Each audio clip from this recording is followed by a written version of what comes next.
What's going on, folks? We're running it back uh, with several replays today. It's going to be some Beastmen action, but it's not me at the helm. It's actually Melkor going to be playing. Melkor has been hanging out in chat and was inspired to pick up Beastmen, has been trying to figure them out, and asked for a little bit of feedback. So that's what we're going to be doing here. Sent me 4 replays. We'll be casting each of them in turn. And I'll be talking about some of the ins and outs of, like, beginner Beastman play, and what to look out for, what to utilize, and the strengths, but also a lot of the misconceptions that people might have about this particular faction. Very quickly, Beastmen are a top tier. They're very clearly, like, the one or two, like, maybe not the number one. Slaanesh is the number one best faction in domination mode. There's a reason they're banned, even with a whole bunch of their other units having already been experimented with being kept out of domination mode as a whole. Like, Seekers are banned, Vayne has been banned. Slaanesh still has a crazy win rate, even when all of these other tools are left out. Beastmen are a little different. Beastmen are a top-tier faction that has a good win rate, but it's less than Slaanesh, and it's less than the Vampire counts, but the Beastmen don't really have any bad matchups. The only matchup that seems genuinely tough and probably unfavorable is Kislev. And that's kind of crazy to say, because with 24 factions in the game, you wouldn't really expect for a faction to have good matchups, or even matchups into just about everything. I would say that the Beastmen probably have a favorable matchup against 10 of the factions, even matchups with the rest other than Kislev, which is their one unfavorable matchup. We'll just start kicking it off, and I'll get into a little bit more as we go along what the real strengths and benefits of the Beastmen are, and why exactly it is that they're so powerful, and they edge out so many other factions in terms of strength, pretty much almost across the board. The biggest thing is that while the Beastmen may not be dominant in any one area of the battlefield, they do have probably the most cost-effective roster in the entire game for domination mode. I did a guide and a tier list on their units. I broke it down by sections of the roster. I did all the lords and heroes. I did the cavalry, infantry, everything. And when I really sat down to try and talk it through, I kind of, just in the process of going through each unit, came to the sudden realization that you really can't go wrong with pretty much anything that the Beastmen have. I mean, there are certainly things that are stronger than others, but even their weaker units tend to be cost-effective. And that's not even talking about units like Goreherd, Ungor Raiders, Centigors especially, and Razorgore Chariots, who have huge uptrade potential if your opponent does not deal with them appropriately. So, kicking it off here, very good positioning from Melkor. Takes the 2 and the 3, utilizing Vanguard deployment on the Goreherd and the Ungor Raiders just to get up on these points and start taking them away from the High Elves. And the High Elves are actually fairly decent against the Beastmen. High Elves have a lot of good archers, obviously. Beastmen being very lightly armored, they get absolutely shredded by concentrated bow fire. Torsen clearly trying to plan for that, bringing just a ton of Lothern Seaguard for the initial formation, backed up by all these archers with the light armor. I would save the money on the light armor. It's not really going to be doing you any favors. 40 armor is just not enough to really make up for the damage that you might be taking from Ungor Raiders anyways. Save the 25 gold and try and squeeze out some, squeeze out like another unit of some type. That would be my personal opinion. Lion Chariots coming in. We do have a Death Mage and a Lithanar. Now, I actually think, a lot of people don't like a Lithanar. I think he's a little weak, but the thing is, Beastmen can struggle when they lose their lords, because their lords are very powerful, don't get me wrong. But they do tend to be a little bit squishy if you go for dedicated snipes. And we do have the Spirit Leech here, and one of the better, like, ranged combat characters in the game. Elithanar is no joke. I mean, he may not be a meta choice just because of his, like, lack of ammunition refill. If he had a way to get more ammo, then I think he would be a little bit better. But he's got relatively decent combat stats. He's got the Moonbow, which does a ton of damage. Super powerful. He's better against, like, factions that have, like, big artillery, pieces, because his range is decent enough. He can actually run, forward and blast enemy artillery off the map, by killing the, models, which is pretty cool.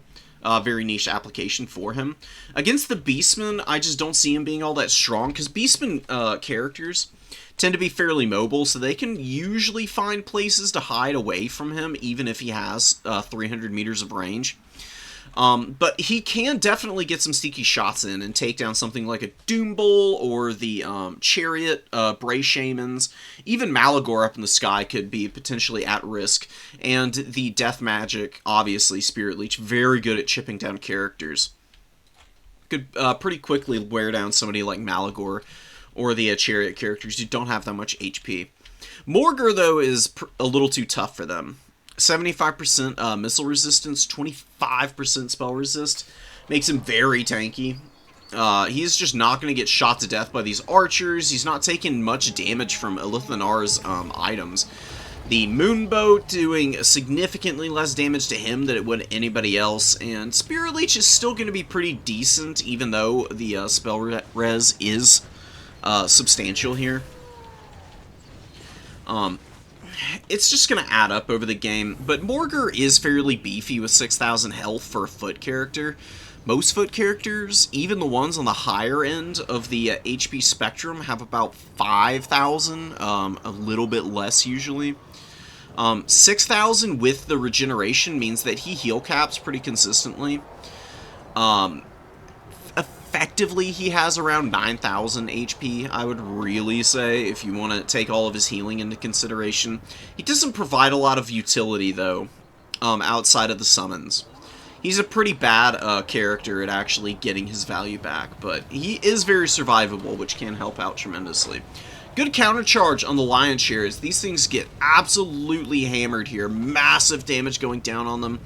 Way too risky of a dive from Torsen. You've got to be very self-preserving in domination mode with your units.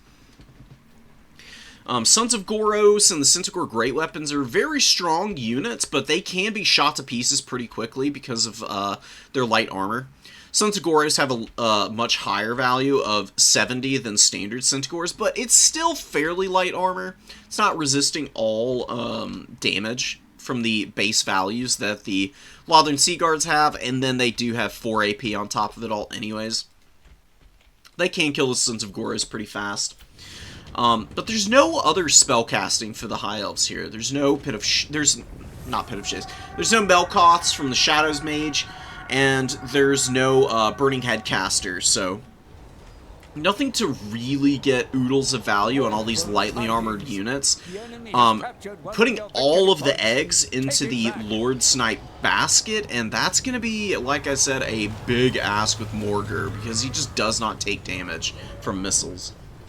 He'll just walk it off and find his way into a combat, trundle around, get like 500-600 value, and drop his summons, which might get him another like 500-600 value between the two of them. Centaurs with the Great Weapons getting very aggressive up into the front line. Sons of Goros do get a really nice side charge onto the Rangers. You can see the Rangers getting absolutely melted by the combo of Bestigor Herd and the Sons of Goros charging them down. Pretty brutal loss. Definitely don't want to see stuff like that as the High Elves. Maybe keeping those Rangers a little bit more tucked into the formation would be a good idea. High Elves could also stand to, like, shift over some, because they're planning on scrapping over the number 1, or the number 3, I should say, while also just poking things on the number 2 objective here. This is a little bit of an overextension from the High Elves, and the Beastmen punishing really nicely, but also overextending with their Centaurs. Centaurs do not want to be aggressively diving like this. Not without infantry support, because what's going to happen is your opponent's layered shooting is going to just pummel the Centaurs. They can only take so much, and they definitely don't want to be fighting a Lothern Sea Guard. Centaurs don't have great stats. It's their charge bonus and weapon strength that really takes them over the top. Allows them to get lots of damage in very quick, decisive spurts. Grinding against the Lothern Sea Guard is just a huge waste of a very elite unit like the Sons of Boros, who would be much better served saving your ass in the backline here, because the Lion Shares are going absolutely crazy on your archers and Bestigors right now. You can see one Ungor Raider here broken, the other here also broken. This one very healthy, but really hasn't gotten a lot of value. Looking for opportunities, but not really finding much. They really could be back over here and in this pocket where the Beastmen actually have enough buffering to keep the archers safe, so they can start killing some of these High Elf units. The High Elf archers are pretty dangerous, but do get melted by Ungor Raiders. The reason Ungor Raiders are so strong, despite being ostensibly a pretty expendable, cheap unit, is just the fact that while they only have 115 meters of range, and only one armor piercing on their missiles, they've got 120 models, so they pour fire on pretty well, and they fire every 8 seconds. They fire way faster than even the elf archers, who are actually fairly quick firing themselves. 11 seconds versus 8. You're talking about the Ungor Raiders being able to get like 4 volleys off in the time the elf archers get off, 3. Which is a pretty respectable trade. Ungor Raiders are 425, and the High Elf Archers are 475 with that light armor. If you can keep your Ungor Raiders alive and just have 2 of them just running around, popping in and out of stealth and blasting down 1 or 2 light archers at a time, that's going to be a huge bit of value for you, because you're killing your opponent's up-trade units, right? Like, the High Elves are not really a faction that trades in melee combat very efficiently. You can see the Archers have been doing a lot of the heavy lifting so far. The Rangers have been a little bit of a liability up to this point. They've really not done well at all. And Illyrian Reaver Cav, they can be damn strong. They can do stuff like this where they chase off Centaurs and do some damage to them, but they don't have the benefit of Woodsmen. They're not perfect vigor like Centaurs are. And you can see them getting absolutely brutalized here in the forest as they, I believe they missed their charge. The Centaurs get in on them and do get their charge off and just absolutely roll these guys up. This is why Centaurs are so incredibly capable. They just move around the battlefield at a blistering pace. I mean, they're almost as fast as Seekers with Primal Fury up. We all know how Seekers perform. Centaurs are a little bit more reasonable than Seekers. They don't have any Phys Res. And, they have a little bit more HP, but they also don't have the same AP, and their stats on the melee attack and melee defense are way weaker than Seekers are, so they're a little bit more balanced. I think one thing that could be adjusted on Centaurs is maybe, get Rowdy and Primal Fury to have the same condition. Leadership needs to be higher than 50% base for Rowdy to be active. In fact, Primal Fury could probably be moved over to leadership as higher than Wavering. And I think that would actually balance out Centaurs a little bit better, because it's the perfect vigor that makes them so strong. Whereas a lot of other cavalry will be slowing down at a certain point, Centaurs just literally don't care. They're just always going max speed, max efficiency. Look at that damage on the charge against the Illyrian Reavers. They don't take that much in return because of that. They win so decisively when they're charging through stuff that oftentimes other light cavalry really aren't able to take head-up fights at all. The way you beat Centaurs is shooting them to death, hitting them with magic, and also countercharging them. Taking head-on engagements with cheaper cavalry is actually a big waste of time, because the Centaurs more often than not will just uptrade into them over successive summons of your Illyrian Reaver Cav or stuff like that. High Elves doing great with the Lion Chariots. These things are going absolutely ham back here. They are taking apart the Beastmen army. Pestigor's running. The Ungar Raiders have been brutalized. There's only one healthy here. The others are all pushed back. A lot of the Gore Herd have gotten pummeled too. The Gore Herd have traded fairly well though.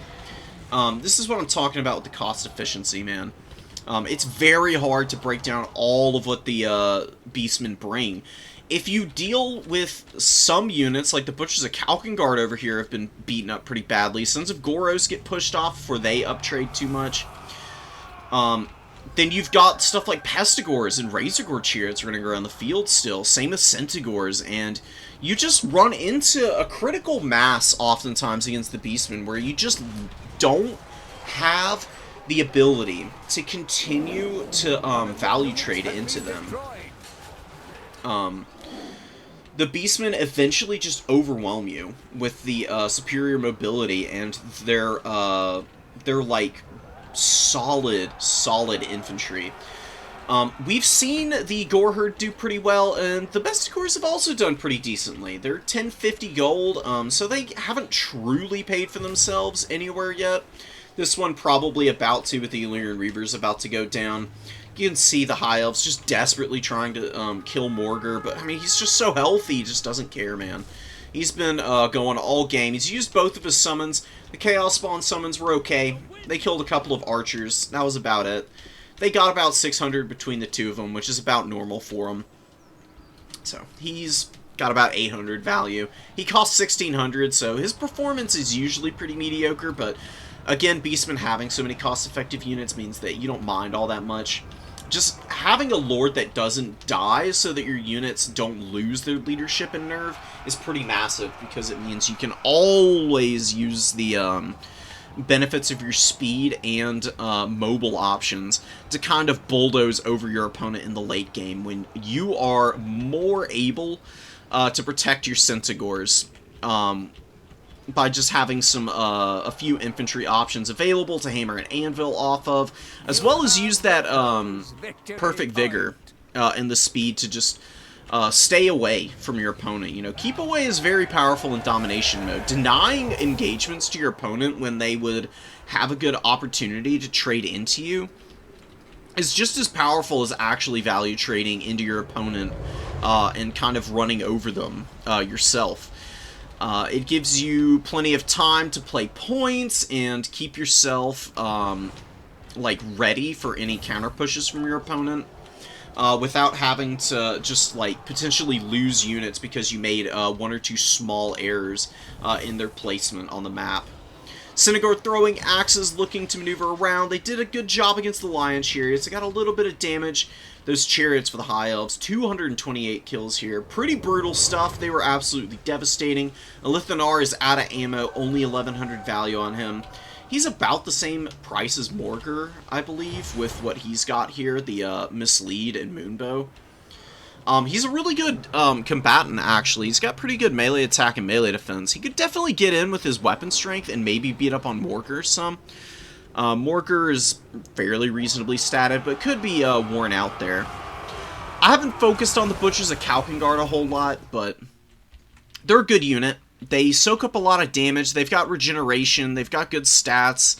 The shield is really nice for matchups against stuff like the High Elves, and they cause terror, so a lot to like here.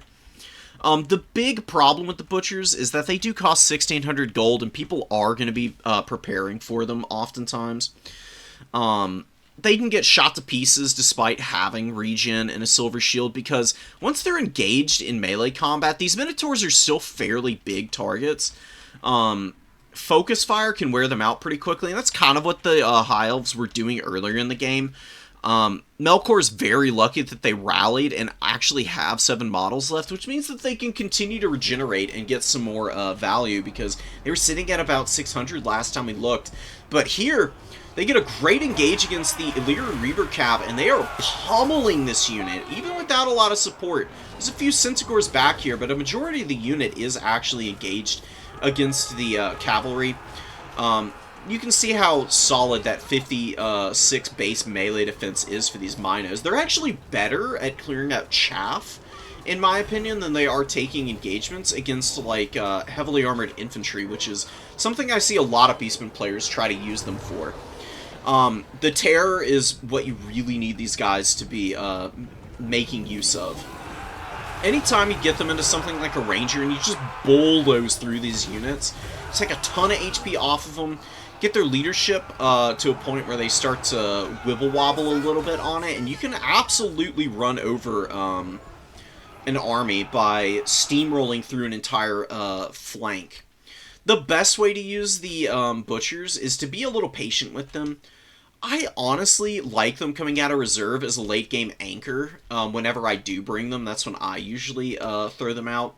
If you bring them in the early game, try to play sparingly with them. Keep them kind of back for the early stages of the game, where you've got your Ungor Raiders and your infantry closing the gap early, and then bring the butchers out to start hitting units that your infantry are engaging. What you want to do is get the butchers up on the flank with the Centaurs who can buffer for them against any mobility, and start charging down and just rolling up the enemy's front line. Because once you get a couple of units terror routing, and you can follow up on those breaks, other enemy units are affected by that. Friends routing, losing currently, attacked in the rear, all of those leadership malices start to stack up pretty fast, even for a high leadership faction like the High Elves. All you need to do is get the unit down to around wavering, and then terror routes are going to be a massive issue. It's going to be near guaranteed. You can see over here the Rangers holding in, and not being terror routed is allowing the Butchers to again get pin cushioned by archers. And you can see here, the silver shields aren't making any difference for them when they're locked in combat itself. So they do go down, a little unfortunate, but they soaked up a lot of work. They almost heal capped here, which is pretty impressive. Being able to do that with the Butchers is always a good sign for your value trading across the board. Even if they don't get the value back themselves, if they've almost heal capped, it does mean your opponent spent a long time staring at them and trying to kill them. And it's probably allowed other units to maneuver around and value trade pretty effectively. It's just kind of what's going on out here. You got a lot of Beastmen units kind of like rallying up. There's a few Centaurs, 25 Centaurs with 997 HP. Might not seem like much, but boy oh boy. Is it nice to have a mobile unit that can maneuver around and just clean up some of the routing in low health units on the battlefield. Sentis over here, 1600 value. They did get summoned in twice. They've been doing fairly solidly, and they are going to be able to engage the Illyrian Reavers here as the Centaur throwing axes get up into this Illyrian Reaver cavalry. Maybe going to be able to take them down, or the Beastmen. They do need a little help over here, though, so this Centaur unit going to be chasing after the Illyrian Reavers to keep the Ungor Raiders a little bit safer, while the Gore Herd just continue to push the front line and are an annoying unit. You can see that this is why, situations like this is why I prefer Centaurs as a countercharge unit. I don't think Beastmen are pure Unga Bunga. They definitely can, and there's a point in games when you do want to turn the switch on and just go, like, full rush, pushing your enemy back.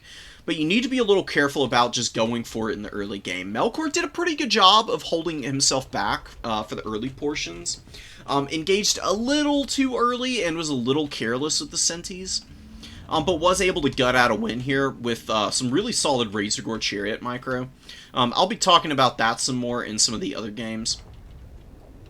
But I think this game is a prime example of why you don't want to push your Centaurs too deep. Because they did okay, but they did get shot down pretty badly by all the archers. If you just wait for your infantry to get forward a little bit and soak up a little bit of damage on them instead, yeah, that's not great. You do need infantry in the late game, even as the Beastmen. You don't want to just have only Centaurs out on the field at any time. But it does mean that your Sentis are a little healthier for when they do decide to backline dive. And you would have had answers for the Lion Chariots, which were a huge menace and did some really good value trading for the High Elves there. Bestigor herds did actually manage to pay for themselves. Very impressive performance from them. You can see the Razorgore Chariot here, 184 kills, 1300 value, really nice stuff. And the Gore herds, also fairly solid. This one coming out twice, still got some pretty decent value. I think one of them got dunked on the first time around, and its second summon was a little bit more effective, but generally speaking, we've got a pretty solid performance across the board for these Beastmen units. The High Elves really needed another mage. Death Magic is a good call because you might be able to Spirit Leech Malagor or another one of their heroes or lords down without having to suffer too much for having to get into melee combat with the Beastmen characters. But Burning Head and Melkoth's Mystifying Miasma are almost must-includes in this matchup to some degree. Like, you need one or the other. Burning Head is amazing at killing Ungor Raiders, and they didn't get great value here, but that's thanks to the Lion Chariots. As good as the Lion Chariots were here, I think it was mostly because Melkor wasn't really focusing them as a priority, when he really should have. That was a very dangerous thing. Honestly, the reason that these Chariots didn't get more value is that early countercharge with the Centaurs that Melkor got. The Chariots tried to engage an infantry unit in the opening moments of the game, and they both got dunked on pretty badly, and they were pretty beat up before they really started to farm value. If they had been healthier earlier, and Torresen had gotten more work done with them, which I think very much could have been possible without that early risky dive that got hammered on so badly, it could be a different game for the High Elves. But Burning Head makes this a lot easier because then you don't have to use mobility to kill Ungor Raiders. Diving Ungor Raiders with mobility is a bad idea usually because the Beastmen defend them so well, and even if you kill this unit, say you kill an Ungor Raider with an Illyrian Reaver Cavalry, you killed a 425 gold unit with a 550 gold unit. And if your opponent kills that Illyrian Reaver Cav, they really did come out ahead at the end of the day. You've got to remember that. Burning Head has a long enough cast range. You can very easily punish Ungor Raiders and roast them out. And Burning Head's really good for killing Gore Herd and Centaurs alike, so it's a really good option. I don't know why people don't auto-include Fire Mages against the Beastmen, because it also lowers leadership, you gotta remember. Fire Magic. It imbues the burnt contact effect, and that can be pretty painful for such a lightly armored faction, or such a, you know, like moderately high leadership faction, I should say. All right, let's move on to some Beastmen versus High Elves. Let me show off the Beastmen roster as a whole, and let me explain why it is that even though their leadership isn't amazing, the Beastmen hold so well. It's mostly Primal Fury. Just like Frenzy, it imbues ITP.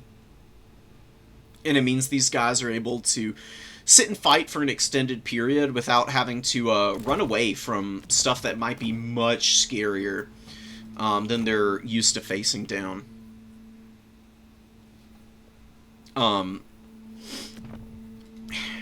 It's great, helps out a lot, you know, stuff like Azazel can't quite bully nearly as hard, just because of the presence of those abilities. And while the Ungor Spear Herd, they don't have a lot of leadership, they've got 54, which is way better than other comparable units for a lot of these Chaos factions. Like, compare the Ungor Spear Herd leadership to... where the hell are they? Why am I just completely blanking on it? We'll take Chaos Dowie. Yeah, Hobgoblin Cutthroats have 45 leadership and are reliant on Malign Authority to buff them up anymore. Beastmen just have the 54 leadership at base to begin with, which is really resilient for a 325 gold unit. And the Hobgoblins are a 400 gold unit, so they actually are a little bit better statted on leadership than some of the other, like, chaff infantry units in the game. Same with Goblins. Goblins have 50 leadership, and they don't have any Primal Fury or anything to keep them from routing, so you actually really love to bring some of your chaff units as the Beastmen. because they can be surprisingly difficult to break and can actually get some good value trades for you. Ungor Spearherd are actually pretty vicious. Stalk Spear units are a nightmare on the battlefield because you can't shoot them down before they get revealed, right? And it's kind of hard to Burning Head them at times if you don't really know exactly where the main battle line is. And, you run like a cavalry unit up into a gap that you think is open, and then an Ungor Spearherd is in the way, and your cavalry just run smack dab into the middle of them, and just start taking some serious damage, because these guys, with Primal Fury, do have 25 melee attack, which isn't terrible. It really is, honestly, kind of decent for a spear unit, because you compare that to a Clan Rat Spear, who have 18 melee attack, and also don't really get, they don't get any boost to that either. They get a little bit of defensive stats from strength and numbers, but that's it. And the bonus versus large on Skaven Spears is 9 versus the Beastmen's 12. So these dudes are deceptively strong. I love them to death. I make them a mainstay in my formations. I try to avoid Ungor Herd, who are a similar unit but don't have the spears. They've just got an axe. They kind of suck. They don't really value trade well. You bring the Ungor Spearherd because they're a good tar pit unit. They've got 30 melee defense on the shielded variant, which is pretty damn good. They can get up and tar pit other enemy infantry units. And imagine if you had the Ungor Spearherd fighting those Lothern Sea Guard. You can bring 4 of these Ungor Spearherd for half the cost of 4 Lothern Sea Guard, which is crazy to think about because the Ungors getting in on these Lotherns is going to end up being a wet noodle contest. Lotherns do not kill stuff in melee, and you can tie down a significant portion of your opponent's army just with chaff infantry that are deceptively difficult to deal with, right? Don't let the Ungor Spearherd get rear charged or totally flattened by terror-causing units, of course, but that's where your Centigores and other quick units come in to try and help these guys out and keep them from getting totally flattened. As long as you support your units and you hammer and anvil well as the Beastmen, you're going to win most of your games because they do it better than just about anybody else with the kind of speed they've got, the kind of hard-hitting power they have with good charge bonuses on just about everything. Even a humble Goreherd with shields has 26 charge bonus. That's quite a bit for an infantry unit, and that's not to mention Goreherd, who have 30 and have crazy high weapon strength. They can absolutely mulch through anything on the ground, these Goreherd. Very good in a majority of the matchups, but Zangors themselves are also not a bad unit. This is my personal fave unit for the Beastmen.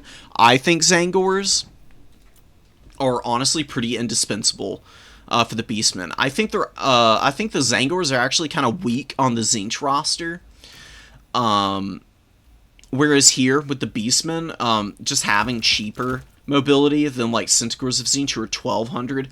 Just a basic 800 gold Centigore getting like rear charges onto enemy infantry that are attacking Zangors can turn into a huge rout in favor of the Beastmen. And Zangors get buffs over the course of the game with Arcane Charge, which increases their weapon strength by quite a bit. I mean, 20% is no joke, and they've got 38 melee defense, which makes them fairly resilient for 650 gold, on top of having the Silver Shield, slightly better armor than most Beastmen units, the Overshield, and 9,600 HP is fairly chunky.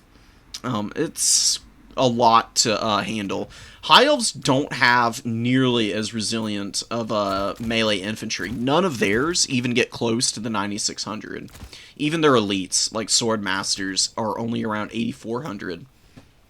And there's actually quite a few factions like that, where their front line just isn't quite as beefy as the Beastmen front line. Either they have the same like kind of HP in total, but they've got much worse stats, like these Skeletons or the Skaven, where it's just like a combination of bad leadership as well as poor stats that just allow the Beastmen to kind of rip, run, and roar over these kinds of chaff units.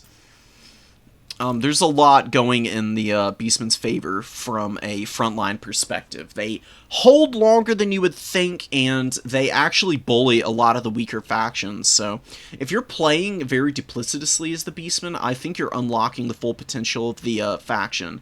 You want to just deny your opponent good engagements and then swarm areas of the battlefield with your superior mobility and just completely break portions of your opponent's army off the field. Because if you can do that and you can keep isolating pockets of enemy resistance without taking a whole bunch of damage in return, I mean, that's like part and parcel of winning strategies for open field battles throughout history. And this is your go-to if you want to be able to pull it off with gusto and without being reliant on like super broken spells like Slaanesh kind of is. You know, Slaanesh is like, you know, a really strong faction on its own. They just get so many other things that the Beastmen wish they had. If the Beastmen had the same abilities that Slaanesh did, then Beastmen would 100% be stronger than Slaanesh, but just with the current state of domination mode and the community's involvement, they've kind of got Slaanesh in a fairly balanced state by banning a whole bunch of this stuff. Like Pavane and the Seekers are just a little too ridiculous right now. And Slaanesh does just fine in the tournaments without all of that stuff. They just got so many other things going for them, like the ITP on all of their mortals, which just means no terror routes ever, which is kind of crazy. Strider on everything is also pretty gross. Literally nowhere to hide from Slaanesh. 100 speed and poison. Kind of silly, IMO. And their best cavalry unit, the Hellstrider, actually beats Centigors in one-on-ones. It's fairly close, but the Hellstriders being cheaper does make the difference. And, you know, Beastmen, for a faction that's so quick and is chaos-focused, doesn't have a lot of poison or slows. A lot of their slows are tied up in magic, like Melkoths or Devolve, stuff like that makes it a little bit harder to disengage from the Beastmen, but typically speaking, you can pull out of combats against Beastmen units and hammer and anvil a little bit better, whereas against Slaanesh you just can't do that. That's really why I think Beastmen, despite generally speaking having good or even matchups into just about everyone, aren't nearly as overbearing as Slaanesh is as a whole. And just light armor all the way across the board, outside of Bestigors and, like, you know, Sons of Goros are, like, moderately heavy armored. A couple of the characters have decent armor values, but, you know, again, there's very clear-cut answers that you can bring into the Beastmen, whereas with Slaanesh, you're kind of hoping for some mistakes from your opponent oftentimes to follow up on. I'm going to take a quick break, and I will be right back, guys. So stay tuned. I'll be editing it together, of course, anyway, so, you know, ignore this rant. Well, well, well, look who's back. It's me. You would have never known that I was gone, in fact. But, you know, here I am. Let's just get right back into it, man. Now, I've talked a little bit about the roster as a whole. Let's just get right back into the replays, and we can start talking about some of the other, like, small mistakes that you can make as the Beastmen, and see when and where, how to avoid those kinds of errors, so that you can win games consistently with them. So we're playing into the Empire here. Empire definitely has the sauce to beat the Beastmen. Empire have cheap units of their own. They can actually do a pretty good job of stuffing up the Beastmen frontline for a little while. Your standard spearmen for the Empire are actually resilient enough to be able to survive Gorher for a decent amount of time in melee combat. I mean, they still lose, but with 42 melee defense, they're actually fairly competent at being able to hold out here. Because Gorher do have a really high melee attack amount, like 41 is pretty strong, and they do get a bonus versus infantry of 5. But your basic Empire Spearmen with the 42 melee defense, while they, eventually get ground down with 8,000 HP, and 60 armor is pretty respectable, and the Empire have a lot of leadership buffs that they imbue onto units.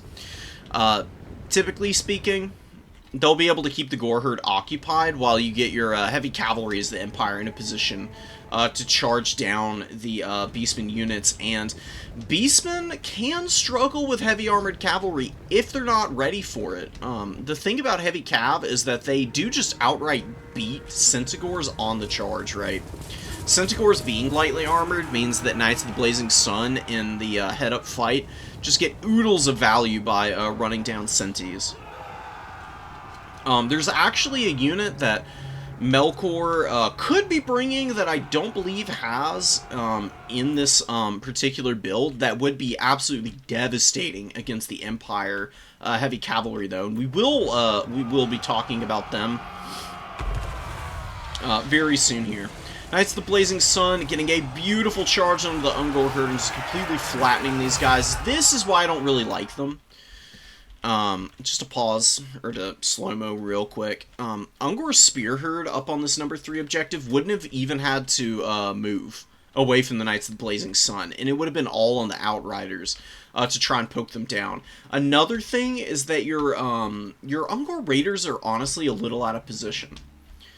Ungor Raiders need to be sitting in the midst of your infantry, and a good block of infantry, so that they can counterfire against enemy skirmishers, because you cannot let Outrider grenade launchers get away with murder in this matchup. They have a 100-meter range, which does mean that they can close the gap on an Ungor Raider unit and just kill them with the damage output from these grenade launchers.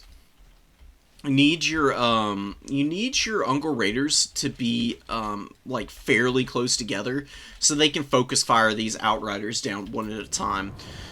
It is really, really important to be able to do that as the Beastmen, because Outriders will 100% kill your entire army if you're not careful. Empire doesn't even need Burning Head or Melkoths to control Centaurs. As a result, because the grenade launchers are very effective against cavalry too. And they don't need to kill the front line either. The only thing that the Outriders fear is the Ungor Raider, quite frankly. A lot of the Beastmen units have a pretty hard time closing the gap on these Outriders because they are fairly quick. There's a lot of chaff infantry on the ground for the Empire oftentimes. And that can muck up the works for your Centis as well. And then the Heavy Knights, of course, always a big threat, and big mistake from Melkor here. This is why I generally advise looking for flanks early with Centaurs, because you're usually not going to find them. Your opponent's going to be positioning their units aggressively to keep you off of the edges of the battlefield and from getting like swarms in on the flank early. And if you just fumble for a second with Centaurs, they can get absolutely iced, just like what's happening here. The Knights of Blazing Sun just hounding them down. Brutal damage, half HP off of a 1,000 gold unit without any actual damage done so far, and they are routing, and that is going to be a very, very early win for the Empire. They're getting a nice amount of value early. So they have a small lead, but that's not amazing, all things considered. They really need the Black Lions to be a little bit more impactful. These things just haven't really gotten an opportunity to shoot anything important yet. Saw the Ungor Raiders there counterfiring the Black Lions, with the Bestigors also doing a little bit of damage.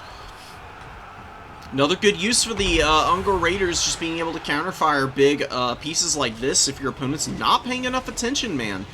It's not like the Black Lions were even poorly positioned, per se. I mean, they were up on this hill. They had a lot of infantry between them and the Beastmen, or so it seemed. This is why having your Ungor Raiders protected by infantry who can push back the front line a little bit and get you access to units like this for a couple of volleys is so important. Because this is how you can 100% just win games outright, is your opponent brings a unit that is very powerful, that they, think is fairly resilient. they get it up in a position where they think they're going to be able to get some good value trades out of it, and then your Ungor Raiders just pop up out of the shadows and just fill it full of arrows while you countercharge it with something on standby. And with the numbers that the Beastmen can bring, that can get really scary. You know, the Beastmen are pushing very well right now, but the Reichsguard coming out and flattening over the Goreherd. You know, Goreherd, of course, killing all of the Spearmen, but very vulnerable to the heavily armored Cav here. They can do a little bit of damage in return. They've still got decent armor-piercing weapon strength and okay melee attacks, so it's not totally out of the realm of possibility that they're able to hold for a little while and get some decent damage, but it's never going to be as much as you really need. Black Lion's getting absolutely run over right now by the Centigores. You can see another summon of Outrider grenade launchers coming in, and the Centis push right past the Black Lions and try to shut down the Outriders. Big mistake, in my opinion. You think the Black Lions are dead, right? I mean, oh, this unit's only got like a third of its HP left, or, you know, really about a quarter left. The issue, though, is that it's still got 3 models. It's got 75% of its damage output available, and it will be able to fire all the ammunition for the 4th model. That just goes, like, right back into the ammunition bank, technically. So this thing could still fire off all of the ammunition that it's got available to it, and get all of that value as a result. So you really want to kill this thing when you get such a good compromise on it, because it was just totally caught out in the open here. No when and where to pull your unit to pull past something or to recommit onto other targets, because oftentimes the best thing to do is to just kill what's in front of them. And killing the Black Lions here would have been a huge help for these Sentis, because they don't really do enough damage to the Outriders either. Like, both these Outriders are very healthy in their own right. You can see the kind of value they've gotten. This one has 1,500 value, and they just spend a volley dunking on the Goreherd here. Massive damage going down on this poor guys. Another really good net from Marcus Wolfhart. I haven't really talked about it, but he's popped a couple of really good ones. You can see the grenade launchers just turning their attention over to the Outriders, or sorry, to the Centigores. Bye-bye, Centis. Look how quickly they're melting, dude. You cannot overextend with your Centigores in this matchup. You want to get after the Empire, sure, but you need to be a little bit more self-preserving about it. Despite some of the bad value trades going on in the back here, the Beastmen are doing relatively well in other areas.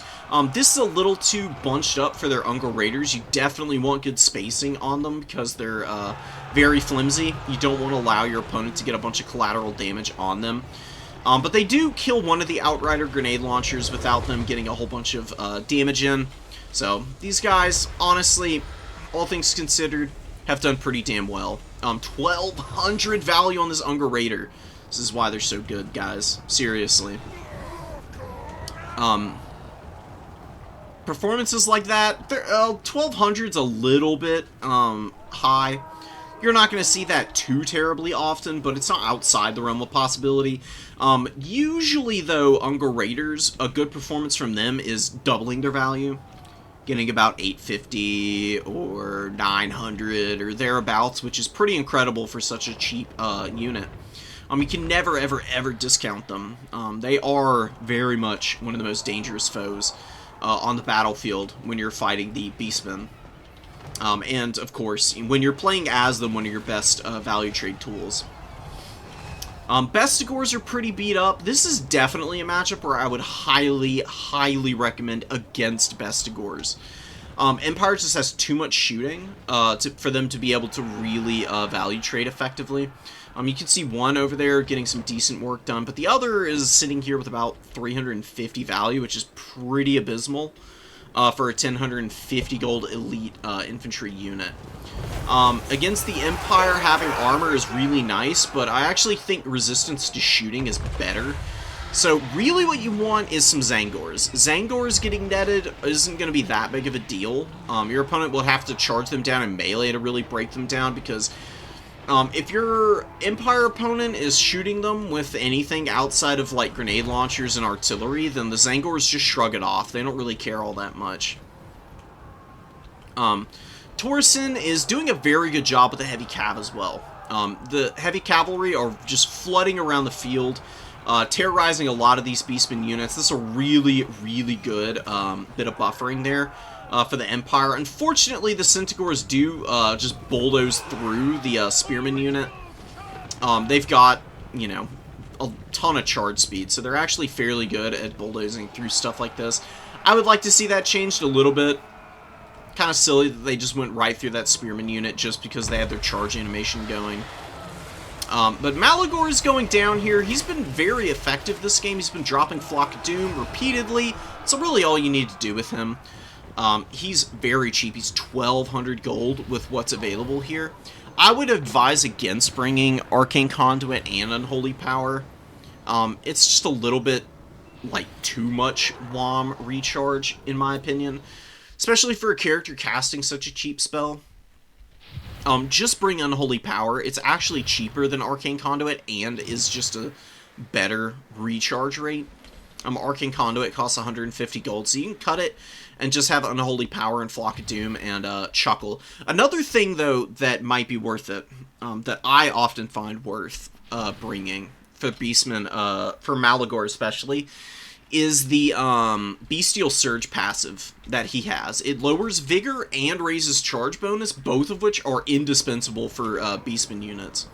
And it's just a really good thing to have your non-Centaur units also be running around with not quite perfect Vigor, but close to it for the early portions of the game. It allows you to value trade much better into your opponent oftentimes. Knights of the Blazing Sun fighting the Centaurs here. Toe-to-toe, it will still be fairly favored for the Knights. Just because they're heavy armor, they're able to drag these Centis down pretty effectively. Marcus Wolfheart and the Amber Wizard are pretty beat up, though, but actually having a Flock of Doom that's been punishing a lot of the Centaurs has made a big difference. Whereas last game, the Beastmen had the mobile edge, now the mobile game is looking fairly even. The Butchers of Kalkengard are out here again, and they've actually done really well this game. 1,200 value up to this point, 234 kills, maxed out on Bloodgreed right now. They do get a beautiful terror route on the Reiksguard, who did pay for themselves, fortunately. The Empire does need to make sure that their Cav in this later stage of the game are able to shut down any of the isolated infantry, like the Gore Herds, also kill any of the remaining Centis, and just try and stay away from the Butchers as much as possible. Butchers of Kalkengard need to be shot by something instead of your Knights engaging against them. It's not really worth the risk. Razorgore Chariot comes out, running over the Spearmen. You can see the kind of damage it does, taking a fourth of the HP away from those Spearmen in one solid go of it. And they're going to be going after the ones that are holding on the #1 objective now. Ungor Herd overextended pretty badly into the Knights, and the Blazing Sun Knights here again showing their martial prowess and just taking apart these Beastmen units, man. This is why light armor is painful. And this is why I say the Beastmen aren't nearly as strong as Slaanesh, because Slaanesh should just be able to leave this fight without any kind of real issue. The Centaurs, they do lose their Primal Fury and the charge speed on the Knights of the Blazing Sun. While they are tired, the charge speed is quick enough that they're able to keep pace with Centaurs that are pulling away. So, that's pretty decent for you. Butchers here, getting isolated now. This is the kind of engagement in melee that you can look for. Knights of the Blazing Sun getting back up into the trees and allowing the Spearmen to poke down these big Minos. 15 models left on these guys. They've gotten their value back, but they're not going to be getting much extra value here. Knights of the Blazing Sun are going to turn around in a moment, and they're going to be able to easily take down this Mino with this next charge. We'll actually see if we can show it off. One of them is up here in the trees and actually makes it a little difficult for these guys to pile on down the hill.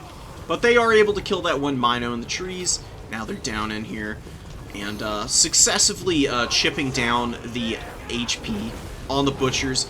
They were already pretty low, and the extra damage from the Knights of the Blazing Sun with their flamey attacks is pretty huge against the regenerating Minotaurs. We do get a good catch on the Knights back here, but they got 400 kills farming with value, man. Torsen going crazy with that. And Marcus Wolfhard actually has a pretty good target here. Just shooting the Razor Gore Chariots actually is pretty good value for him, you know. He's oftentimes left out in the cold. He's more used for his snares than his actual damage output, but this is the kind of target that he can actually do very well against. You can see every shot that he actually is landing is getting him about 100 value, or maybe about 75 value, I would guess. And he's got the Razor Gore Chariots down to about half health, and they have not been nearly as impactful this game as they were against the High Elves. You do just need to keep track of them and maybe bring out a couple more cav units to keep them honest. More grenade launchers coming up. Gore Herd getting absolutely blasted right now. Very fortunate that some of those volleys weren't accurate, but that one really starting to wear them out, and this is going to be Empire's game to lose. You can see the grenade launchers, 3,000 value here. It's just a little too much to have to handle, you know. Honestly, instead of bringing all these Gore Herd out, I would actually prefer to see the Ungor Raiders come up. Like, 2 Ungor Raiders with a couple of Ungor Herd to just buffer for them would honestly be better.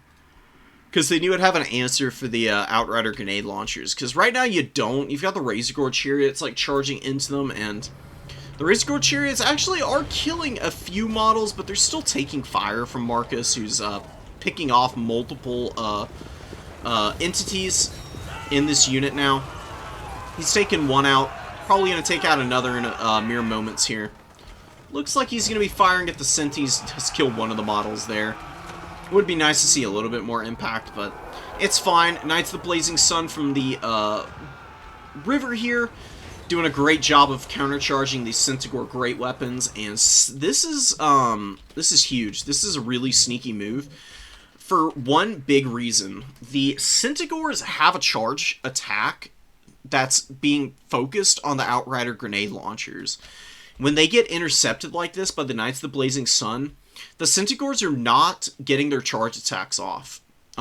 They're just running into the Knights and not being able to move past them, and their attack order is still here on those Outriders. So the Knights of Blazing Sun get free damage, basically, and the Centigores are not going to be able to disengage now, because the Knights are going to be able to stay in close enough contact to continue that good charge acceleration.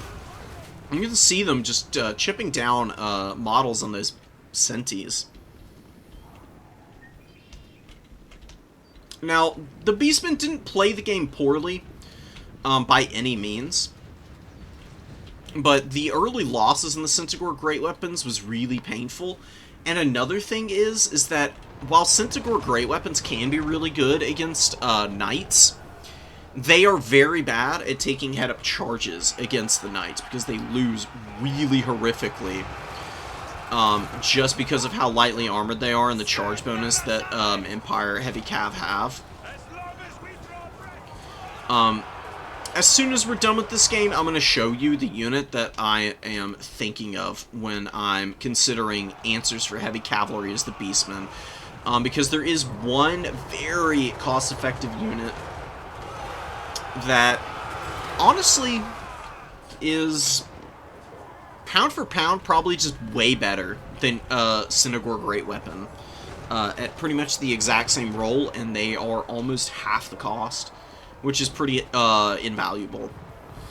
So Empire are all over the number 2 objective. It is damn close. I mean, the Beastmen, you can see even with the Empire just really pummeling the Beastmen. The Beastmen almost won this game, 14.99 on the tickets. I think we were literal microseconds away from a Beastman win here.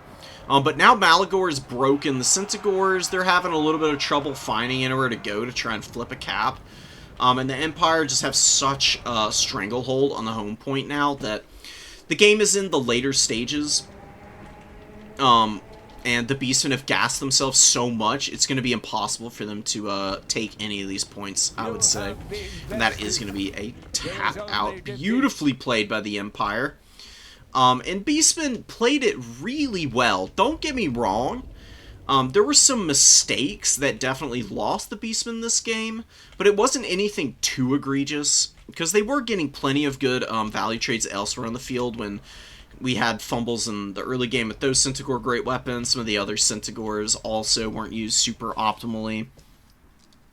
But some of the infantry trading went alright for the Beastmen. You cleared out most of them early on. You can see the Gore Herds just went absolutely crazy in the early stages of the game. All of them getting a pretty acceptable value across the board. One of the best Gore Herds pay for themselves. Butchers of Kalkengard pay for themselves. You got good value on one of these Ungor Raider units here. Malagor also got 1900, which is pretty crazy. He was just popping Flock of Doom on the Knights all game. He was helping wear him out. It's really the only thing that kept that heavy cav in check, though. You do want Centaurs here, but look how badly the Centaurs did. This is a carry unit, typically, for the Beastmen, and they're sitting here with 600, 400, 200, 550, 1400 on this Centaur Great Weapon. That's over 2 summons, though. The Razorgore Chariot wasn't nearly as impactful in this matchup, either. The grenade launchers were just disgusting. I mean, 3,800 value is obscene. You don't want to see that. Ever. Ever, ever, ever is the Beastmen. You do have stuff that can hound these guys out. Grenade launchers can't fire on the move, so if you have Centaurs chasing them, and keeping them from firing, that is something of a win. You just really do want to be able to kill these guys, so that's why I recommend the Ungor Raiders being your answer primarily for the Outrider grenade launchers. Let's go to the roster real quick. Beastmen have one of the best anti-heavy cavalry tools in the game, and that's Razorgore Herd. These things hit like dump trucks, dude. They've got crazy good weapon strength. 52 is quite a bit. That's almost as good as... that's actually better than Furies. Because Furies don't have great AP values. They've just got good weapon strength. And you're talking about a unit that's actually cheaper than a Fury. Has less melee attack, obviously less fast, but has more leadership, better armor, more HP, more weapon strength with a split towards AP, and a crazy high charge bonus of 46. As well as having Strider, which can't be discounted. These guys are really good at getting up in forests and just stopping any momentum your opponent has in any kind of terrain. They're very, very versatile little piggies. And they dominate heavy cavalry, dude. I mean, heavy cav might kill a Razorgore Herd, but the Razorgore Herd are going to make that heavy cavalry unit basically non-functional. And then you can use your Centaurs to, like, clean up the remains of the unit if you need to. And then your Centaurs can kind of take over the game from that point as they're, like, charging down infantry. You bring out more Razorgore Herd when more heavy cavalry come out. You can have your Centaur great weapons also, just like one in reserve, to be a countercharge unit for any other knights that you need to kill. There's a lot you can do against the Empire, and I actually really do recommend, like, a complement of at least 3 against the Empire. You can bring, like, 2 in the opening and 1 in reserve. Prioritize your Centaur summons, since they have Vanguard and better speed. The Razorgore Herd with 70 speed are actually quick enough to even catch some of the Empire's knights when they're tired, right? Speed is debuffed pretty significantly when units are very tired and exhausted, so with 70 speed, these Razorgore Herds are easily going to be able to catch an Empire Knight once they've been in a couple of fights, which can be pretty awesome. You can definitely hound out very expensive units and drag them to their doom with the Baconators here. I would advise against Corngores as Beastmen. I really hate Corngores. I think they're kind of a bad unit. They work in some matchups. There's certainly a time and place for them, but as a general rule, you do need to back them up with mass and keep them protected from shooting, or they're going to die. And I prefer the more mobile, heavy cavalry counter, personally. The Corngores are just too vulnerable to shooting, right? And their utility against anything else is very limited. They're honestly better for single entities, the Corngores. The Razorgores are there for the calf fights. But Razorgores can pin in single entities as well. I think that against the Empire, the High Elves, Dark Elves, and who else? Chaos Dwarves is a good matchup for Razorgore Herd as well, because they can shut down the Iron Demons. Greenskins are a good matchup for Razorgore Herd. Lizardmen are a good matchup for Razorgore Herd, because they run over the Cold Wind Spear Riders. And they can also countercharge Ripperdactyls and even straight up beat Feral Cold Winds. What else? I'll come back. Grand Cathay. I'll come back to it, though. Suffice it to say, I have a very high opinion of the Baconators.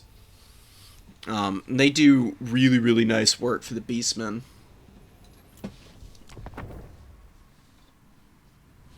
Let's get up into matchup against Martinius here. Martinius is one of the best Empire players in the community, honestly. Martinius is just very well-rounded and is very experienced with a variety of different factions. Should be able to beat down on the Beastman if he knows what he's doing here. I haven't actually seen this one, so it's going to be a little bit of a revelation. I had watched the games against Torreson, so I already knew what the outcome is there. Here, I would say that the Empire is just straight up favored right out the gate here. Primarily because the Beastmen are just too narrow. Like, the Beastmen can play with 10 units in some matchups. I recommend the smaller armies against, like, some of the Mono Gods. Against some of the Mono God factions. Against the Empire, I would not recommend going so thin. Or tall, I guess you could say, because your units are just so squishy. They're going to probably get shot to death, because the Huntsmen here and the Deathjacks, as well as this Archer unit, are very well protected by this infantry formation. I mean, Martinius, I don't imagine, is going to make a huge slip-up and just let these guys get caught. They'll pull back into the main formation when it's time, when they get revealed, after they get a good volley off, I'm sure.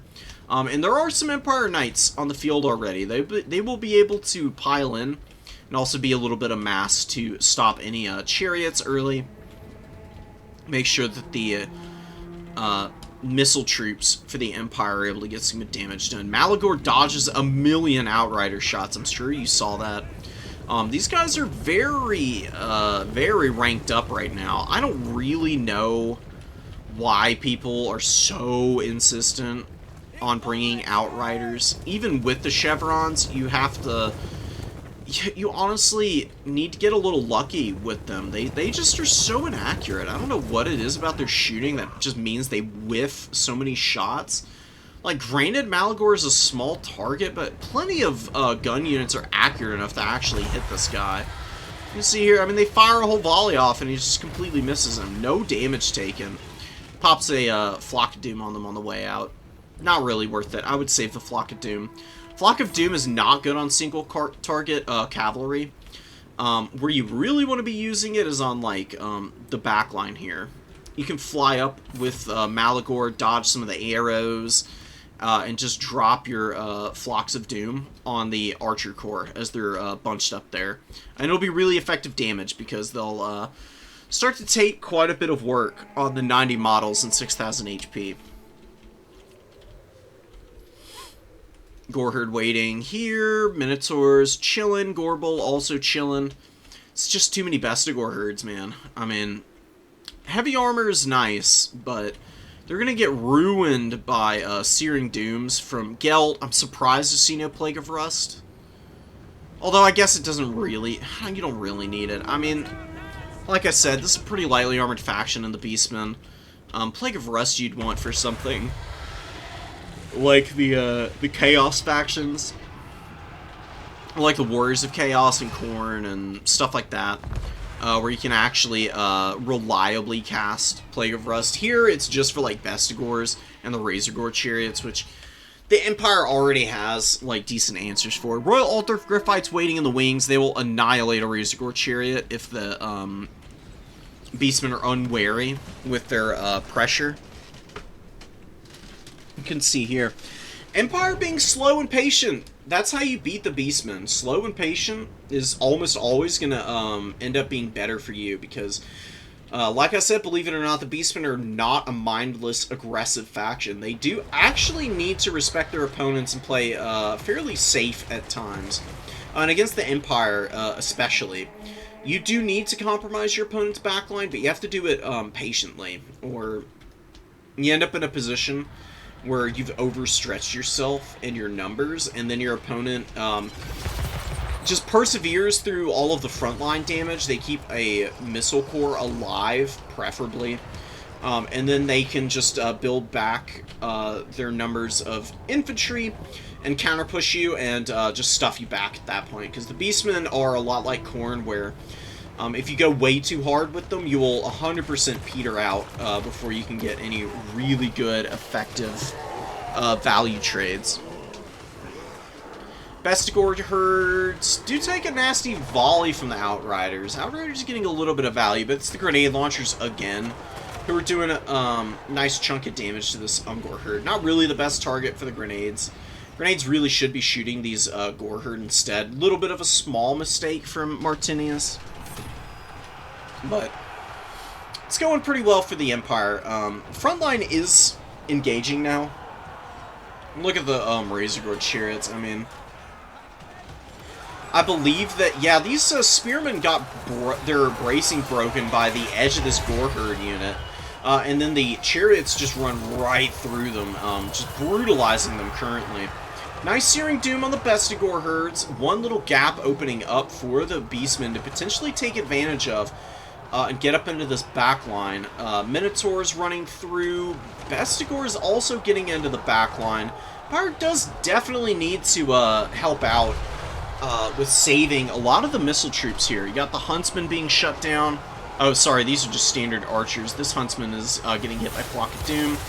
More shooting coming in, though, and it looks like some of that's Free Company Militia. Outriders safe in the back.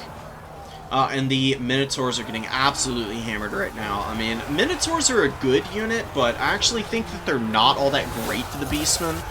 Unlike Khorne Taurs, who are heavily armored, these guys only have 35 armor. They're a lot easier to kill. The Khorne Minotaurs are just a straight upgrade also because they have Frenzy, which means they have better melee attack at base. These guys do have better leadership than the Khorne Taurs, but I don't think it's that big of a deal. It's only 5 leadership. And the Butchers getting locked in combat by the Empire Knights here, and look at the damage coming down from the shooting. Oh my god, getting hit in the back. You got all these archers turning around now. Huntsmen are in here also. And these spears sitting underneath some of the Butchers are actually starting to chip some damage in. This guy's probably going to be going down here in moments if the Empire Spearmen keep poking at him.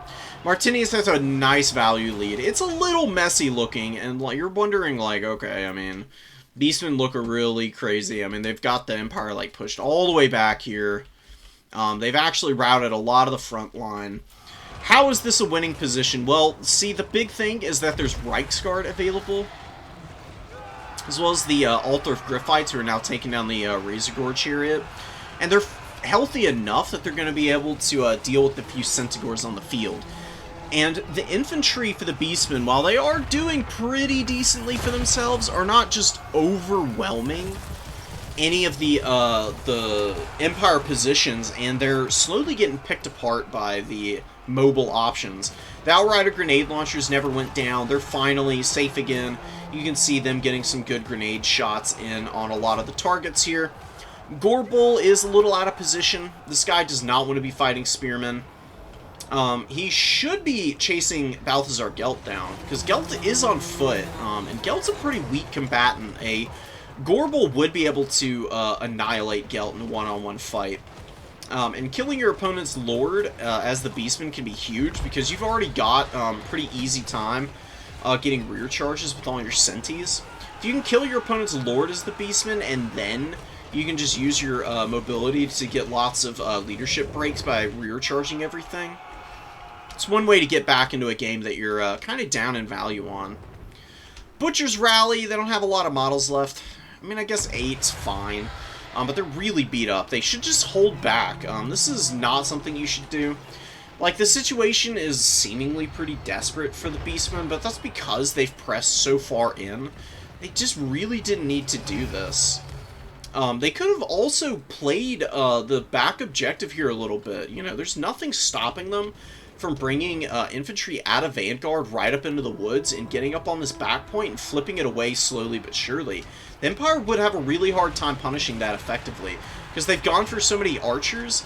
Just a couple of Zangors sitting back here is not something that the Empire can just feasibly kill off quickly without the grenade launchers. And if your opponent's got the grenade launchers and they're going after the Zangors, that's when your Unger Raiders come forward and they shoot down those very powerful grenade launchers.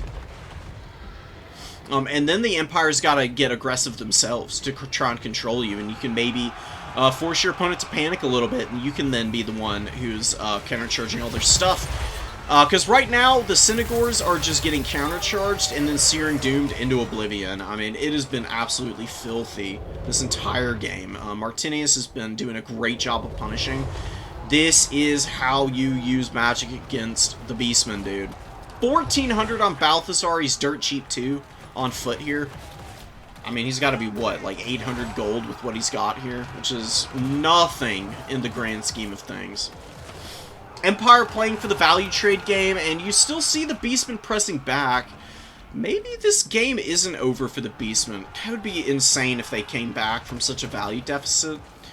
Granted, values can be very deceptive. I do think that this is probably a game over for the Beastmen. You can see the cavalry gunning it for the back objective here, where they're going to be able to run down the Ungor herd without any problems. Centaur great weapons are massively outnumbered. As long as Martinius doesn't fumble away all this cavalry, he should be able to get a pretty easy win here. Malagor has got 2,200 value. Beautiful performance from our boy in the sky. Zangors haven't quite taken this point. Damn close. Oh, the Empire saves it by the skin of their freaking teeth with the Reichsguard here. No way, dude. Oh my god. The triple cap would have been pretty painful. I mean, the Empire would have gotten this back pretty fast, but it would have been time that you weren't pushing other points, and it could have gotten a little bit scary. Looks like the Empire's taking the mobile trade, which is a smart idea. They've got the numbers right now. They do definitely want to break down the Centaurs as much as possible while they have the chance, without overwhelming numbers of Centis on the field. They do need to be careful, though. Oh, no, the Korngors getting into the rear of this fight. This is where Korngors can get massive uptrades. They could kill the Royal Altar of Griffites and also take down a bunch of Reichsguard here potentially, but very timely tear route on the Centis. And the Knights are able to mostly escape here. You can see a little bit of value from the Korngors, but not nearly enough to be really worth it right now. And the Empire, the Steamroller, pushing back up to the middle point here. Deathjacks, Archers, Huntsmen. Pretty decent value on a lot of these ranged pieces. Free Company Militia doing what they can. The Deathjacks have actually been the most cost-effective, which is a little surprising, but interesting, for sure. Oh, Outriders with almost 1,600 value. Alright, alright. I mean, they're a little inaccurate seeming at times, but clearly they are a decent unit. I'll keep my mouth shut. Grenade launchers continuing to chip in what damage they can. They're pretty beat up, but, you know, I mean, 16 grenade launchers is 16 grenade launchers. They've got a decent amount of ammo. They'll be able to fire for a little while longer. And being able to fire in against Korngors and help mop them up will be pretty massive. Beastmen look to be it looks like they want to hold in this back point, but the Empire is going to be able to win on just the double capping. Big part of that is saving the number 3 objective here. I would not be leaving with, oh, well, there's a replacement spear unit, so that's fine. Empire is just going to be gearing up for the next fight, and it's going to be an uphill climb for the Beastmen, man. They're down pretty badly. They just don't have the numbers on the field to get through all of what the Empire's got. And a lot of these Empire units may be beaten up, but they are providing a lot of, like, potential damage. I mean, cavalry on the charge with 45 models, even though they're beat to hell and they don't have that much health left, are going to be able to get most of the since they have 75% of their models, they'll be about as effective as if they were fresh. Very Tired is more of an inhibitor on their charge damage than the lost models, honestly. Reichsguard chilling here. Outriders looking to maybe kill Malagor. Malagor's still flying above. I've been really enjoying the use out of him this game. Melkor's done a really good job of microing around Malagor and dropping Flock of Doom. He's just out of magic, and you can't really overexpose him right now, because if you lost your Lord as the Beastman in a stage like this, it's 100% over. I mean, it's pretty much over as it stands right now, but you could, in theory, as the Beastman, still be able to make some crazy plays to get yourself back in this. But you can see here, the focus fire's coming down. Synagor is being roadblocked by the Reichsguard and getting shot at by some of the Huntsmen. Beautiful charge with the Razorgore Chariot, though. Definitely need to lock this thing down. You do need your counterfire to come in here and potentially save you in the late game.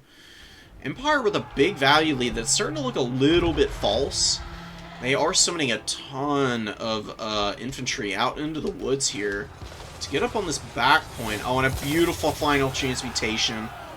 Not overcast, but Malagor could break here. Very close. 800 HP. He is surrounded. 6 leadership. Back up to 17. Empire Spearmen. More Centaurs piling in here. What? Wait, Martinius... What? Huh?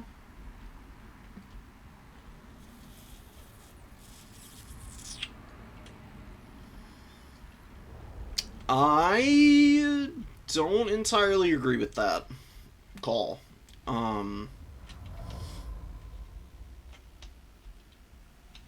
I mean, I think that the value trading was going okay for the Beastmen here. But you're holding pretty decently. I mean, it's really not looking too terrible. I mean, the Chariots are the biggest threat here. Most of the other stuff you've got is actually running down a fair amount of the Beastmen's units. And the big issue for the Empire here was the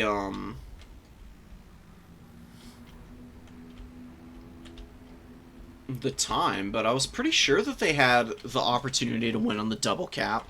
And if you're playing for the triple cap and you're going to push that back point, just wait for your infantry to get a little farther forward before engaging over here. Because if your greatswords in these spearmen are jumping up out of the trees all of a sudden, the Goreherd are going to lose to the greatswords, and then the spears and the extra cap weight is going to be really good for flipping this point against the Beastmen, and they'll have to come back here, and then your main formation can move up and really start to like hound the flanks here. I just don't agree with that concede there. Maybe it was a mistake. I just don't get it. And we saw a bunch of cavalry being summoned out towards the end there. There was no real reason for the Empire to call that in. Alright, well. GG to Melkor. Just aura maxed so hard that Martinius couldn't handle it, apparently. Dang. I mean, I'm just here shaking my head. I don't even know what to say right now, guys. It was definitely a winnable game for Martinius, even in the late stage of that one. The Empire was looking fine. They would have been able to grind one out. It would have been really close, and you'd definitely be playing on the edge of your toes for the remainder of that game, because any small mistakes can be punished by the Beastmen. I don't think it was undoable, though. Anyways, last replay here. We've got Melkor coming in with a very interesting unit, the Eye of Morsleep. I really love this into Chaos Factions. It's a very powerful monster. It does massive damage with the boulders, tons of ammunition, fires pretty quickly. Good combatant as well. It's got 54 melee attack with 470 weapon strength, a lot of that being armor piercing. You keep a Gorble next to the Eye of Morsleep, and you can anchor against most single entities that might be coming after the Eye of Morsleep. It takes a big all-in from your opponent to kill this thing, and it just dumpsters heavy infantry with absolutely no problems. It'll take a little time to kill Aspiring Champions, but it should still be fairly easy for the Eye of Morsleep, provided it's close enough to hit these guys. But really, shooting the Marauder Horseman isn't a bad idea. Just trot forward, get in range, and just throw boulders when your opponent is not really paying attention to their cavalry, because the boulders actually can get some pretty good value just by doing that. And it looks like one boulder is going to be coming down here. Getting in, and oh my god. Oof. 7 Marauder Horsemen bite the dust immediately. Actually pretty brutal. 80 value on one shot ain't bad. You can also kill monstrous infantry like the Chaos Trolls with the Eye of Morsleep's boulders. It's pretty easy to hit monstrous infantry. They're pretty big. The Eye of Morsleep, when it misses, is often because it's firing at max range like it is now. Getting closer with this thing is actually a good idea. The Eye of Morsleep is not a pure long-range artillery piece, okay? It's like a pseudo-arty tool. It's really a line holder. You bring it up to your home objective, quote-unquote, that you want to be locked in on all game. Get it on a corner. And use warp gazes to prevent your opponent from maneuvering around the Eye of Morsleep. Punish unwary enemies that get within range. Use the boulders while they're locked in place to hit them, because you do get like a free boulder every time you use a warp gaze. And all it takes is one good boulder from the eye to get like 300 or 400 value on your opponent. One Aspiring Champion gets hit in the face, but he's getting himself back up, and that was a beautiful burning head by Archeon. Martini is definitely executing a little bit better this game than in that last one. Still think the last one was winnable, but you know, that's neither here nor there at this point. As much disbelief as I may feel, you know, the players usually can get a pretty good feel for what the situation is.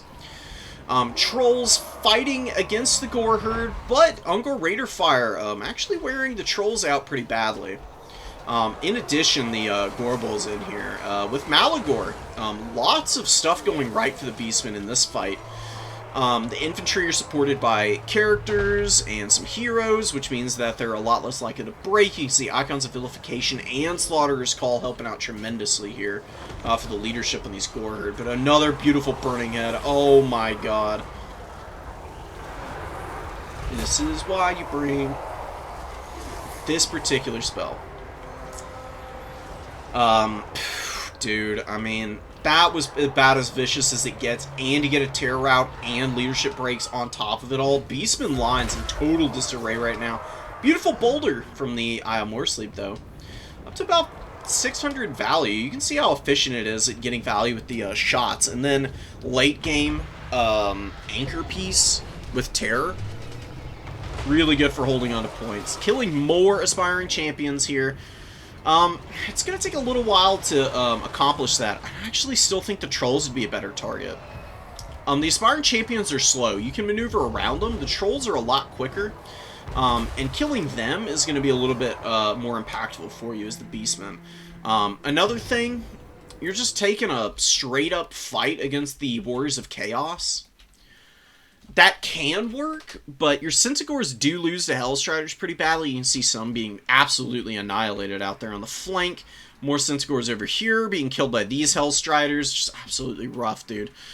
As you can tell, Beastmen are not a monolith. They can be beaten. You can see another big boulder coming down.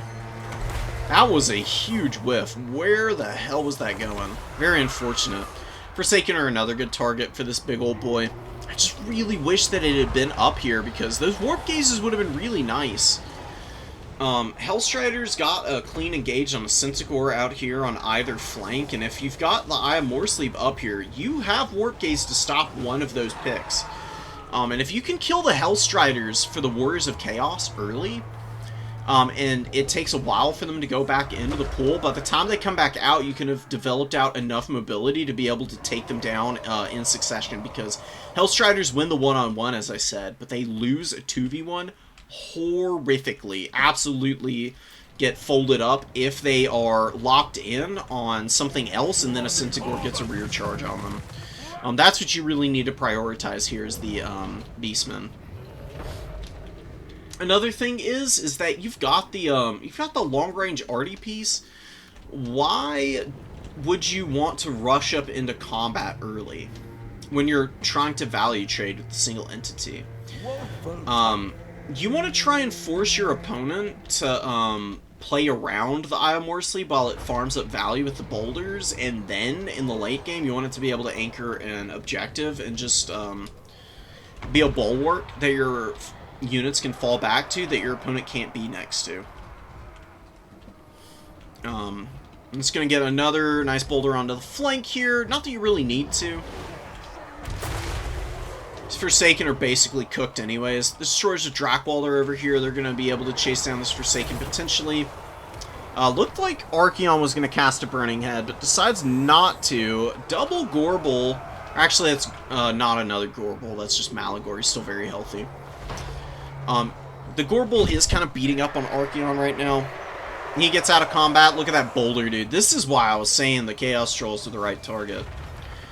One boulder takes out several models on those guys. Another boulder coming in here and just absolutely schwacks another 2 trolls. Actually, almost breaks the leadership on these guys. Barely holding in there. Very, very lucky for the Warriors of Chaos right now. Hellstriders are being worn out finally, but man, oh man, have they been resilient. They're chasing this Centaur out too. Oh my god, dude. You can't run away from Centaurs. That's the biggest mistake that I'm seeing here, because I believe this happened on the other Centaur fight as well from Melkor. You cannot run away from Hellstriders. They're 100 speed. They have poison. You're not getting away. Like, you can see one of the fastest units in the game, one of the second tier fastest Centaurs, caught. Easy peasy, 71 speed, poison affecting them, losing their Primal Fury, and Rowdy because their leadership is so low because they're getting rear charged. If you face check Hellstriders, that's your best bet at killing them, actually. Unfortunately, you are never going to win the maneuverability fight. You've just got to be very pinpoint with your counter charges. And that's how you can take the wins. Archie drops a Searing Doom and whiffs, which is very sad. Would have liked to have seen a little bit more out of that, but another really good boulder, taking down a troll. And what are we shooting at now? Yeah, the Forsaken's a good target. There's a lot of enemy infantry in here. And the Beastmen infantry is pretty much overrun, so any friendly fire damage is really not going to be that painful.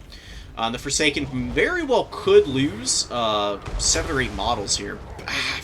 Freaking brutal, man. Nice amount of damage. Eye of Morsleep, though, hasn't paid for itself. Very unfortunate. And just sitting here with all 3 Warp Gazes is not something that you want. You bring this because of the Warp Gaze. If you just want a rock thrower, then bring a regular Cygor. I don't think they're all that good. The Eye of Morsleep's utility is the fact that it causes miscasts with the Soul Eater, and it can cause your opponent to like slip up and fumble away something really expensive if they get too close to this monster. Whiff there. You can see RORs aren't immune to accuracy issues. And this is just a YOLO that is not worth it. I mean, the Centaurs get right up into the fight. There's a lot of stuff getting hit by the Flock of Doom that Malagor threw down. I gotta say, Melkor's blocks have been pretty impeccable. But you've got a terror-causing unit in here. You're getting rear charged. Like, yeah, you got Primal Fury, but when it wears off, your units are going to run away from terror. And Archaon is just excellent at forcing units... excuse me, into situations that they are just not going to be able to recover from. I mean, he's got so much good magic, he's got super good combat stats, very good duelist, buffs allies up and allows himself to cause terror, gives his allies ITP, which is absolutely clutch. So, More Sleep's Terror Routes wouldn't be all that impactful in the late game, but Archeon can usually beat the Eye of More Sleep anyways. But if the Gore Bowl had just been by the Eye of More Sleep and the Beastmen had played this a little bit more carefully, I think they'd be fine. You can see them just getting run over right now. I mean, the Hellstriders are just swarming. The Trolls are fairly healthy. They've also been a decent unit. Forsaken are also pretty devastating for Goreherd. I really do think that in the matchup against the Warriors of Chaos, this is where Bestigors and the Eye of More Sleep start to get really good, and Zangors are always a good option. I think this is actually a pretty bad matchup for Goreherd. Marauder Horseman Javelins will just fill them full of lead. They don't do a lot of damage to Trolls. They're very vulnerable to Hellstrider charges. There's just so many things that the Warriors of Chaos can do to punish Goreherd in this matchup. I think they're better left at home. You bring some of the more durable infantry and some of the harder hitting infantry and go a little bit taller. Another thing that you can do, you just don't want these you just don't want this many Centaur great weapons. Like, I've seen so many successive summons of them that have just been totally useless, that Melkor's been throwing up, and it's like he's just been feeding his opponent value, basically, with how often they've just been manhandled. Martinius disengaging off the number 1, getting mobile, going to be going to the number 2. Triple cap for the Warriors of Chaos. They are going to be walking away with a win at this point, probably. Malagor is scrapping against Archeon. Honestly, pretty fortunate to escape here. Gets back up in the air just as Archeon comes in swinging. Trolls and Archeon on top of Bestigor herd. Bestigor should be able to hold for a little while. Maybe with the Ungor Raider fire, the Beastman can get something going here. Eye of More Sleep, though, is going down. Got 2,000 value, so it paid for itself. Plus a little more, but it's just too surrounded. There's no infantry to help it out. A Korngor on top of the Eye of More Sleep is another really good thing that you can do that your opponent's going to have a hard time punishing. Beautiful Searing Doom from old Archeon onto the Bestigor herd. Not nearly as much damage as I normally see out of Searing Doom. A little bit of poke. But look at the besties anchoring here. They're doing great, but the Gore herd get flattened by that Hellstrider charge. Oh, baby, man. Brutal stuff, and the Chaos Knight screaming down the hill. Also next, gonna be able to stay in with their good combat stats and probably kill the Gore herd as a result. Oh no, and a Terror Route? Oh, a Terror Route from Archeon again. It's been so good this game. Archie with 2,500 value, not nearly as good as he could be. That's about how much he costs with all of these items and spells and such. I'd like to see him get a little more value. I mean, Malagor from the other side of things has been way better. He's gotten 2,100 value while costing 1,300? Yeah, 1,300 with Flock of Doom and Icons of Vilification. Icons of Vilification is a good call here because it does give your units 12 extra leadership.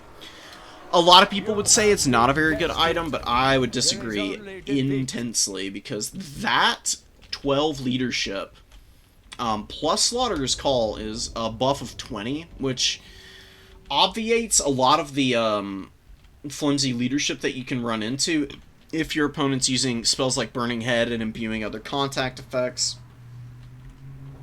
as well as just grinding a little bit longer in combat itself. It can allow Centaurs to actually kill and beat a Hellstrider if they just hang into the bitter end, which is more likely than you'd think. Alright, guys. It's been a real slobber knocker. I've been talking about this ad nauseum for a while now. Definitely going to be taking a break, but I hope you learned a little bit from my breakdown and analysis of these games.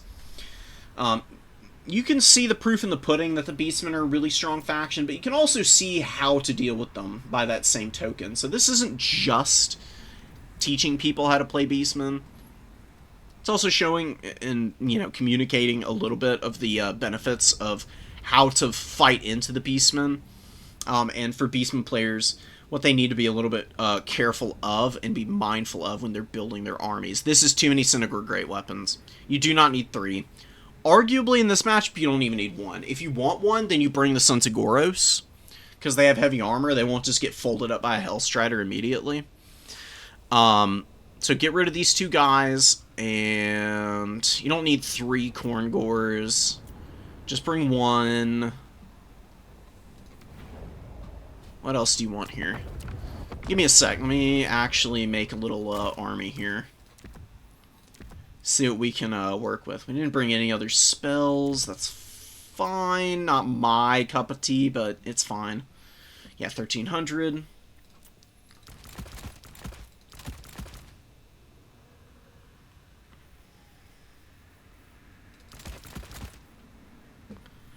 Against the Warriors of Chaos.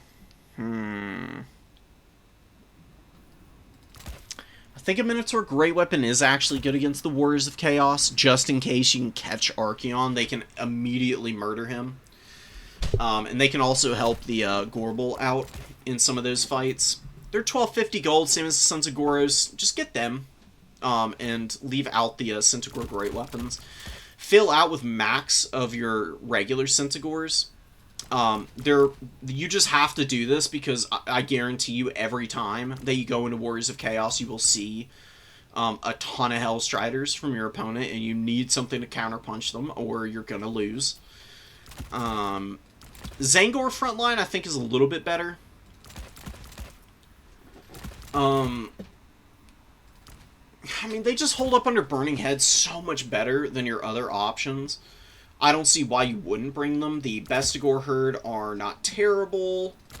Got the Gorbel with Slaughterer's Call. I'm more sleeping at 900, so you get your 2 Ungor Raiders, and you upvet them with a Chevron each, since you got 50 gold. I think a Cockatrice is actually not a bad monster in this game, or in this particular matchup. I'd get another Bestigor, and then maybe 2 Goreherd. Oh, because you're maxed out there. Oh. Alright, well then a Goreherd and a Harpy. Harpies are okay. They're good at being the second wave and buffering for your Centaurs. What you do is the Centaurs, if the absolute worst happens and they have to take a head-up fight against a Hellstrider occurs, you can use the Harpy to fly in over the top and get behind the Hellstriders and get a little extra damage and get the leadership debuff from attack in rear on the Hellstriders and potentially win the fight that way. And they can just fly around. They can go threaten the Soul of Damnation if it's on the field at some point. There's several things that you can do with them. They're an okay unit. They're not like a exceptional piece by any means, but respectable. And then you've just got, like, all the good stuff, basically. You're fairly safe from Burning Head this build. Just be careful of your Centaurs with it. Just pull back whenever you see that big wind spell being wound up. The Zangors, you just want to fight with. They'll survive a Burning Head because of the Overshield. Even if it gets popped, they've still got better armor than your other options, so they'll take a bunch of damage, but it wouldn't be ruinous for them. And the Eye of Morsleep, you just need to be a little bit better with the micro on it next time, Melkor. You need to get it up in the front line, actually, where its warp gazes can be used. It's not a long-range artillery piece, believe it or not. Especially not against a faction that doesn't have long-range answers. Because the Warriors of Chaos, what they can do to kill that is kill it in melee combat, or they try and shoot it to death with Marauder Horsemen, and that's where your Ungor Raiders are coming to play. You warp gaze the Javelin unit of choice, and then use the Ungor Raiders and the Eye of Morsleep to just delete that unit from the game. And that's a big win. These warp gazes, if you think about it this way, if you get 400 value out of a warp gaze, 3 uses of it, that alone is 1200 value that the Eye of Morsleep gives you. And even in that last game was honestly one of the least impactful Eye of Morsleep games I've ever seen. That can happen sometimes with this big boy. Generally speaking, though, if you play around him really well, he will hard carry the game for you because your opponent cannot get around him. He'll get a ton of value out of the warp gazes. He himself will get you at least his money back if he uses all the ammo and gets into melee combat for a little while. That's at the worst end of the spectrum. This is a monster, theoretically, that can get you like 3,100 value, with a lot of that being like hidden value because of the snares. So, just, you know, hang on to it. You know, put it in your hat, take it to town, and, you know, find somebody who will buy what you're selling, I guess. I don't know where I'm going with that metaphor. It was just absolute nonsense, so ignore me. Anyways, that's going to do it for this video, guys. I'm going to mash these videos together. They're all different, like, clips and sections as I've been working over the last, like, 2 days on this. And, yeah, let me know what you think. I'll be back with some more videos of this style where I'm breaking down some battle tactics and faction basics. I'll probably try and do Khorne next. And we'll see how it goes from there. GG's, people, and peace out.